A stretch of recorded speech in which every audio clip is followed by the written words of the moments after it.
there. Good morning. Thank you guys so much for joining us today here on the Influence. This is the Revival Center YouTube page. We're live every Tuesday at 8:30 a.m. So thank you guys so much for being a part of our community today.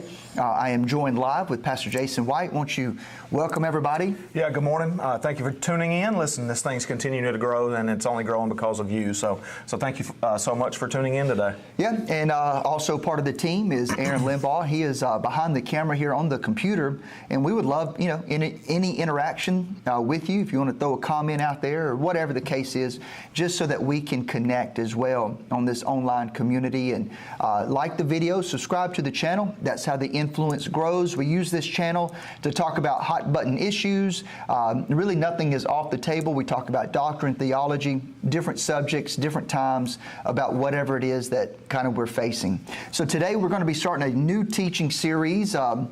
And we're going to kind of go in depth in a very practical sense, more so than theology, but some theology, but practical, about spiritual warfare. If you have been saved for longer than 3 seconds, then you understand a basic idea of spiritual warfare. You understand the spirit versus the flesh. You understand when the flesh tries to pull you away and the spirit tries to pull you back. You understand those basic concepts of spiritual warfare. But what I want to do in this particular teaching is really make it extremely practical for you. Sometimes when we're going through problems and issues, we don't identify them as a spiritual battle. We identify it simply as a natural human experience, which is true. Like, that is a true statement sometimes. But also, on the other side of that, sometimes it is an actual spiritual warfare. It is actually demonic. It is oppression, oppressing the believer. And so we're going to kind of walk through that over the next several weeks. So I hope that you gain something from this. And really, honestly, I hope you're encouraged by it. I want you to come back every day, every Tuesday when we do these teachings to get some more encouragement about how to fight this spiritual warfare. So let's build a little foundation. So Pastor Jason is going to read the most famous spiritual warfare passage, I think, in the Bible. It is Ephesians chapter 6, verses 10, 11, 12, and 13. So it says, finally be strong in the Lord and in His mighty power. Put on the full armor of God so that you can take your stand against the devil's schemes. For our struggle is not against flesh and blood, but against the rulers, against the authorities, against the powers of this dark world, and against the spiritual forces of evil in the heavenly realms. Therefore, put on the full armor of God so that when the day of evil comes, you may be able to stand your ground, and after you have done everything, to stand. And so kind of as we get started here, I want to lay a little bit of ground, a little foundational work about spiritual warfare. We believe and we teach in our theology and our doctrine here at the Revival Center that a born-again believer cannot be demon-possessed. So I want to be clear about that. Now, we do believe that a born-again believer can be oppressed, and the reason that there is somewhat a controversy within the charismatic world view is because when you are truly being oppressed by a devil, and I'm talking about true oppression, I don't mean like your pinky hurts. I'm talking about like an actual demonic oppression. Yeah. It can feel, I said feel, not theologically accurate, but it can feel like you are possessed. All right. Because you're like, man, what is wrong with me? You could be sick. You could be headaches. You could be depressed. It can be extremely, extremely heavy. As an example, when Paul prayed for the thorn to be removed from his flesh, the way he talked about that, he didn't talk about it in the terms of a demon was living in him. He was talking about it in terms he was being attacked by a demonic thing. And it was to keep him humble. And so it's kind of an odd look at it. But the point that I'm trying to say is a messenger of Satan is what Paul use the language.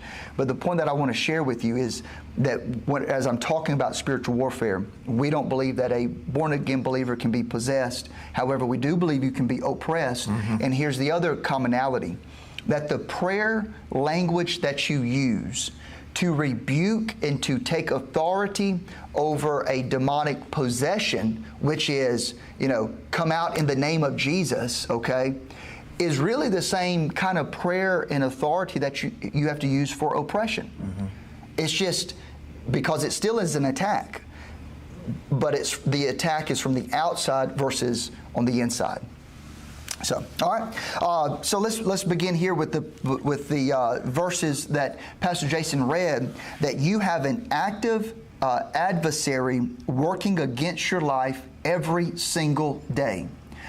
So you have to understand that while you're out there trying to serve God, go to work, be a good husband, be a good father, be a good mother, whatever, there is an active entity trying to keep you from doing that. So let's play it out as an example. All right, try to drink that water right there. Try to drink that water. Okay, go ahead. All right, and then if he does that, don't knock it out of my hand. Yeah, it's going to get messy. Yeah, it could get all over me. It's going to get messy. Yeah, life gets messy. That's right. While you're just trying to drink a glass of water, you got the adversary over here hitting your hand, and you're getting it all over you. You're getting frustrated. And he never takes a break. Never takes a break. He never stops. And when you become a disciple and a Christian, the target actually gets bigger. That's right. Because if you're in the world, he's already got you.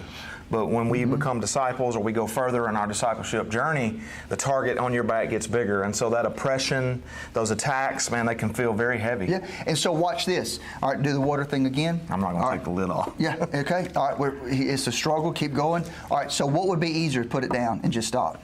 Yeah, that'd be the easiest thing to do. And walk away. Walk away. So now there's no battle. I'm not engaged. I'm not trying to stop him from drinking this living water because he's not touching it. He's not drinking it. He's good. All right? So now he goes back, comes back. The battle starts again. It's spiritual warfare. Yep. And you have to understand that everything you're doing in terms of your relationship with God, in relationships, finances, health, serving God, ministry, you have an active adversary trying to stop it. Yep. And it never ends. You have to start with that mindset and with that expectation. Paul describes the Christian community in Ephesus, which is, we read Ephesians, and he's trying to teach the church of today through the Holy Scriptures that we are in a battle. You have to just believe that. Yep. Every day you're in a battle, and some days are harder than other days, but it still is a battle. The opposition is headed by Satan himself.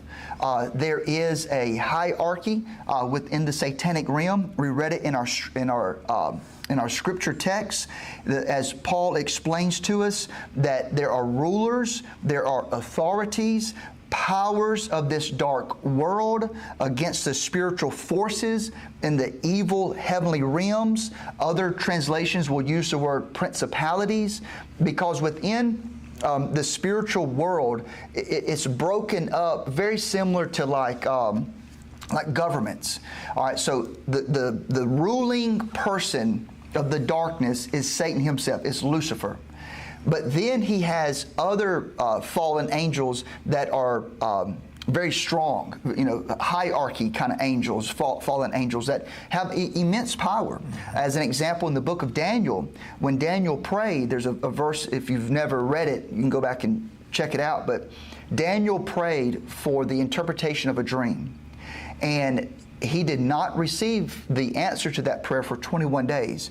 And when he did receive the answer to the prayer of 21 days, the angel said to him, I was resisted, just like he was trying to drink that water. I was resisted in coming. And actually, the archangel Michael had to come and help, because the prince of Persia, for whatever reason, this principality was called the Prince of Persia over Iran. The Persian Empire, there was, I guess, a demon that was over that controlling area as a principality that resisted. Very strong. the prayer of coming to Daniel. So you have those hierarchies. So you have Satan, and then you have the principalities, and then you have it broken down all the way down. And you can tell the different influences in communities and in cities where you travel. So as an example, if you travel to Las Vegas, what you're going to feel in Las Vegas is darkness, heaviness, sin. There is a strong lust that is there.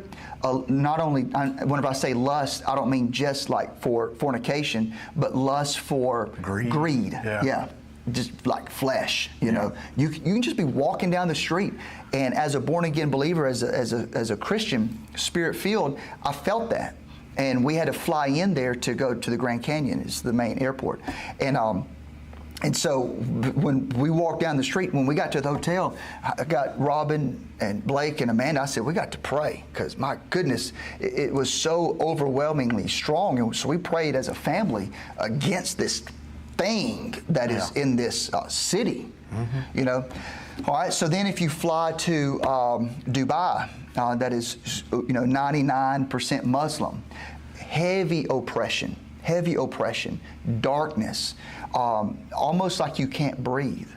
In fact, as soon as we walked out of the airport and got into the gate to fly to America, all of a sudden it lifted.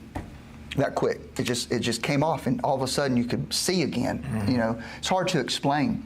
But we have a missionary coming in November who is a U.S. missionary to Dearborn, Michigan, Dearborn, Michigan is mainly Muslim. They've completely taken over that city in Dearborn. And so he felt called to reach that population there, and he has served there for years. And something that the U.S. Assemblies of God World Missions has started to do, that when a young couple wants to go on the mission field to serve Muslims, like in Dubai, they'll sometimes send them to him in Dearborn first. And the reason is to acclimate them to this principality that we're talking about, this spiritual warfare, because it is so depressing that many of our missionaries will come off the field because they just can't handle the spiritual battle. So they'll send them to Dearborn, and he tells a story that whenever he's mentoring them, that he can tell they start to get depressed. They get overwhelmed. And he'll say, hey, let's just drive across the bridge over here and go to another city and just get out of this for a moment. Take a fresh breath of air. Because it's so real. It's so powerful. It is. So that's what you're dealing with in spiritual warfare. So understand that it is a spiritual battle. We do not battle the flesh. That's what the apostle teaches us, that it is a spiritual battle. Again, the reason that is important is because if you're not careful, if you do get in the flesh, I was waiting. If you do get in the flesh, you'll want to like fight, use your hands, shoot somebody, beat somebody up. That's right. But it's not a fleshly battle, ladies and gentlemen. It is spiritual. And so another way of looking at it is that we live in a war zone. The world is not neutral. Nope. You got to catch this point. I'm trying to get your mind right. You live in a war zone. Every day. And the world is not neutral. Your decisions are not neutral. So when you make a decision, whether it's to love this person or hate this person, it's not neutral. It is not neutral. If it's to give money here and not give money here, if it's to serve here, not serve here, go here, not go here, whatever you decide to do, it is not neutral. Something is influencing your decision at the most basic level, okay? So, for example, building buildings is not neutral. There's a spiritual component attached to the literal building of a building. Land is not neutral. Dirt, I'm talking about property. I know you all probably think I'm crazy right now, but everything we do has a spiritual component to it. Spirits are attached to it. Let me give you an example. Wherever you live, what if I told you that coming next door to your house is going to be a strip club They bought the house beside you. They're going to tear the house down and build a strip club right there beside you. Are you jumping up and down for that? Are you excited about what that's fixing to bring into your neighborhood? Are you going to feel good about your daughter now walking out there, reading her book under the tree while pole dancers over there and people, creeps, like debauchery, men are pulling up to watch naked women and your 15-year-old daughter is out there reading her book? Is that going to make you feel good? No, you're not going to like that. Why? Because spirits are attached to property. Yep. Spirits are attached to buildings. Here in our area, as you know, if you follow this channel, if you follow the ministry, the teaching, we've been talking about how mosques are being built in our area. And what are they doing? They're buying every piece of property they can buy. Houses, land, old horse farms. And they got the money too. That's right. And that's going to change the influence of the community. Yeah. Because spirits are attached to it. It's spiritual warfare. Everything, it's not neutral. Hey, try building a church building. We can run into all kind of snags that you never even knew was possible. Yeah. Because it's spiritual. It is spiritual to build a church. Yeah. Listen, the enemy is not just going to let us build it. No, it's not neutral. Right. I mean, listen, I ain't trying to get too personal with it, but we have had, here at the Revival Center, my time here, we've done a lot. Okay, pretty much anything you walk around the church, everything we have touched, okay?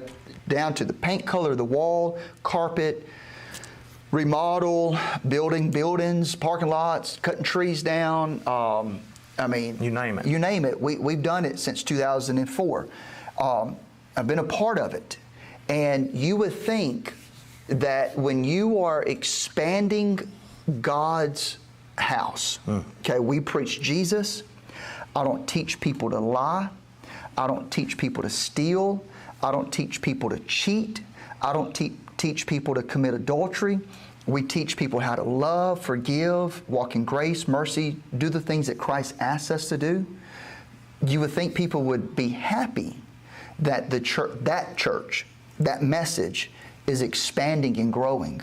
But Pastor Jason, I've had people leave the church because we were going to expand, go to 2 services, build a church building.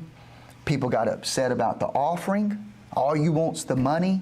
Okay, I've had all those conversations. I'm sure. If I could wear those types of attacks, if I could wear it, I'd have more scars than what's on my face now. A little bit more gray too. Yeah, absolutely. And so, and why does that happen?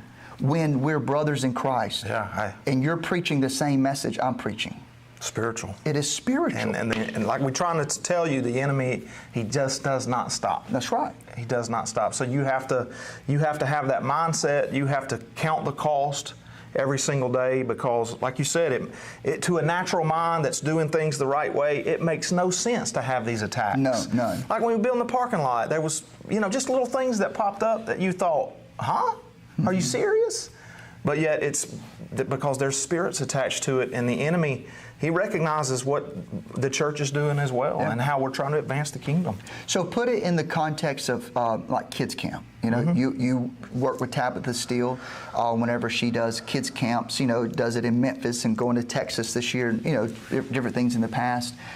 What usually happens as you're getting geared up towards that? Yeah, usually, to speak frankly, all hell breaks out. Throughout the team, things happen, attacks happen to our teenagers. We have a team of teenagers that assist and help and do the ministry. Great, awesome kids, but there's an attack with them. Disunity is trying to, weave itself in.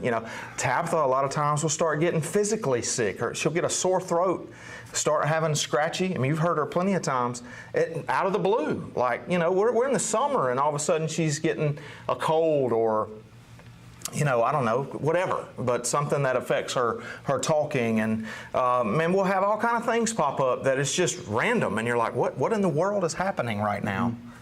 it's spiritual. It's spiritual attacks. And, thankfully now, or, for years we've been in this thing, and so we can pray against it. We can kind of, I don't want to say prepare. But we are prepared because we do know it's spiritual warfare, and so we get through it, and the Lord still uses us and still has does a mighty thing. But if you're not aware of this these spiritual attacks, sometimes you can be like, what in the world is happening? Yeah, Mike Tyson used to say everybody has a plan until they get punched in the face. That's right. Yeah. And so whenever you're in ministry and you're doing God's work, and then all of a sudden you get punched in the face, what are you gonna do? You better be locked in and understand what it is. So listen, so decisions are not neutral, land, property is not neutral, and people are not neutral. But you got to come back next Tuesday to hear me talk about people. That's right. Are not neutral. So, hey, thank you guys so much for joining us today. I hope you've enjoyed this kind of introduction to spiritual warfare. Come back again next Tuesday, 8:30, 8 a.m. We're going to be sitting right here teaching this lesson. Like the video, subscribe. Thank you guys so much. God bless.